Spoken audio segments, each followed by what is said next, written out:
Sindaco Magagnin, questa sera è la cerimonia di inaugurazione del Lago Film Fest, anche con vari rappresentanti di comuni limitrofi.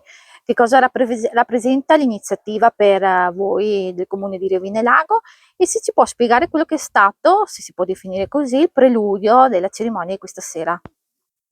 Come amministrazione comunale riteniamo Lago Film Fest l'evento più atteso dell'anno e insieme a noi tutta la nostra comunità. Migliaia di persone in una settimana, 150 volontari dietro le quinte che lavorano per realizzare quello che non definirei neanche più un evento. Per noi Rovine Lago è l'evento dell'anno, ma oserei dire che è la capitale del cinema indipendente nazionale, ma ormai anche europea.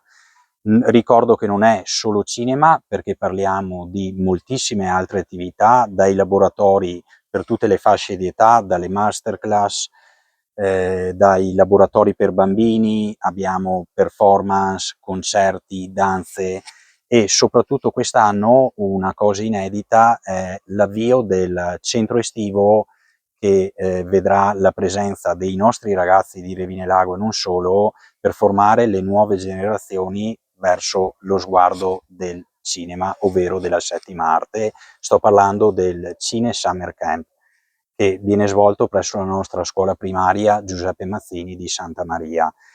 Il preludio è stato un preludio atteso, sentito. Ringrazio ovviamente tutti gli amministratori locali qui presenti stasera dei comuni afferenti al nostro della Vallata, ringrazio il sindaco di Vittorio Veneto, ringrazio l'ente provincia di Treviso rappresentato dal consigliere Olga Rilampa e tutti quelli che sono venuti a trovarci questa sera.